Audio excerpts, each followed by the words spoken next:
Olá, pessoal, tudo bem, nono ano? Eu sou a Prof. Dani, de Língua Portuguesa. Vamos hoje para a nossa segunda videoaula. Revisaremos as páginas 23 e 24. Alguém já ouviu falar em crase? O que será essa crase? A crase é uma palavra de origem grega e significa fusão, mistura. A regência verbal que vimos na aula passada é um processo que se relaciona com a crase. A crase é a junção da preposição a com o artigo feminino a ou as. A junção também da preposição com o pronome demonstrativo, a ou as. A crase é a junção da preposição com a inicial dos pronomes aquele ou aqueles, aquela ou aquelas e aquilo. A crase é a junção da preposição com o relativo a qual ou as quais. Na escrita, utilizamos o acento grave. Qual é o acento grave? Esse. Esse é o acentinho grave, para indicar a crase, e por isso chamamos o A craseado. Ok? Existem vários casos em que usamos a crase, mas a prof não vai colocar todos hoje. E eu vou colocar alguns nessa aula e nas próximas aulas eu coloco outros. Primeiramente, eu vou colocar os casos em que nunca deveremos usar a crase.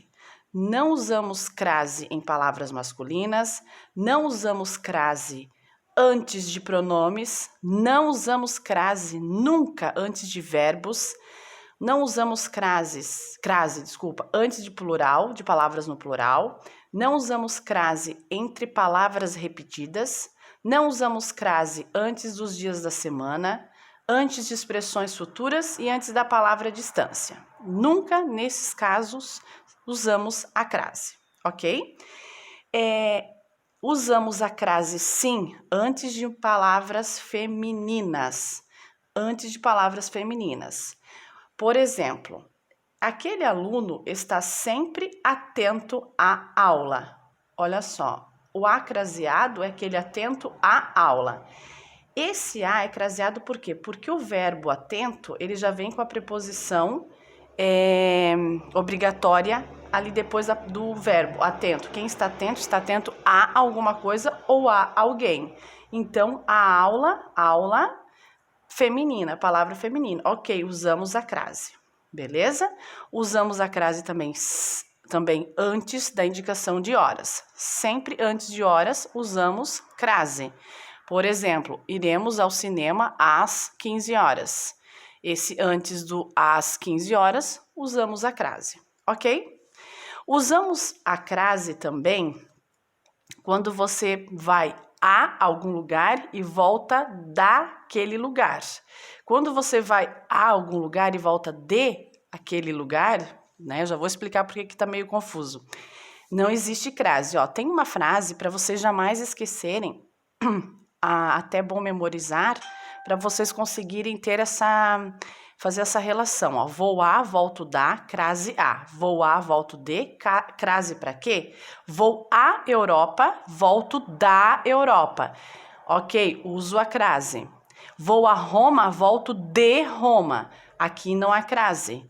Quando você vai a algum lugar e volta daquele lugar, da Europa, da Bahia, você usa a crase. Quando você vai a algum lugar e volta de Brasília, de Roma, não há crase.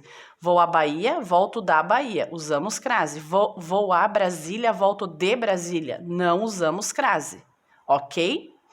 Existem também alguns casos em que o uso da crase é facultativo, podemos ou não usar. Podemos ou não usar a crase depois da palavra, ou melhor, da preposição até. Fui até a praça.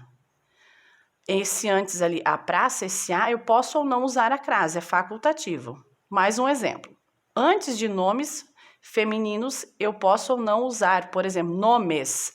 Entregue a Ana, por favor. Esse a Ana, eu posso ou não usar a crase. Desculpa. Antes dos pronomes possessivos. Quais são os pronomes possessivos?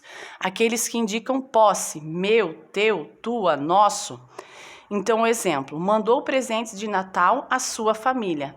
A sua, esse a na frente da sua, pode ou não ser craseado, é facultativo.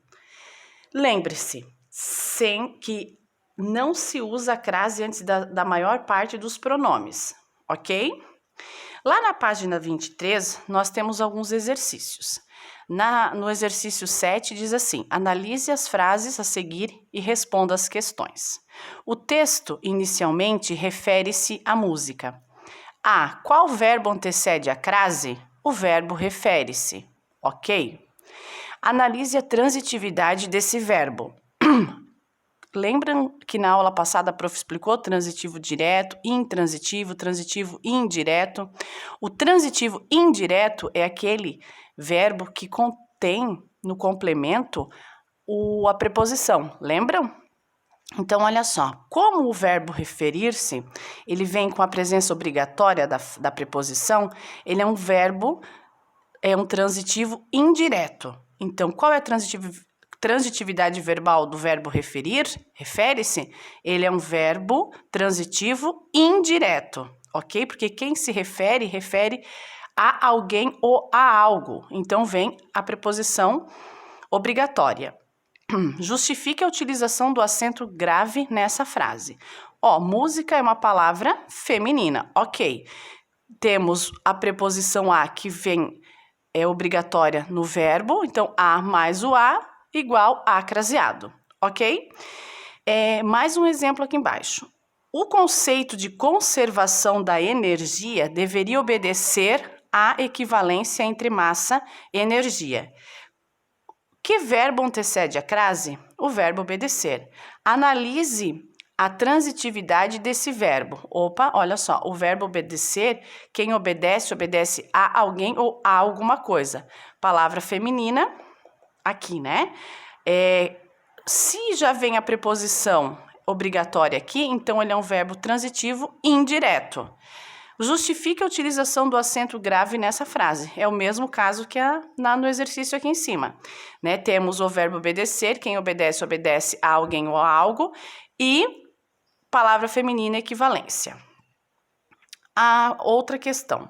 A massa é como algo que resiste à mudança no estado de movimento do corpo, massa inercial. Qual o verbo que antecede a crase? O verbo resistir. Qual é a transitividade desse verbo? Quem resiste, resiste a alguma coisa ou a algo, né? Ou a alguém. Então, esse verbo resistir já vem com a preposição obrigatória, com a presença da preposição obrigatória, certo? Então, ele é um verbo transitivo indireto.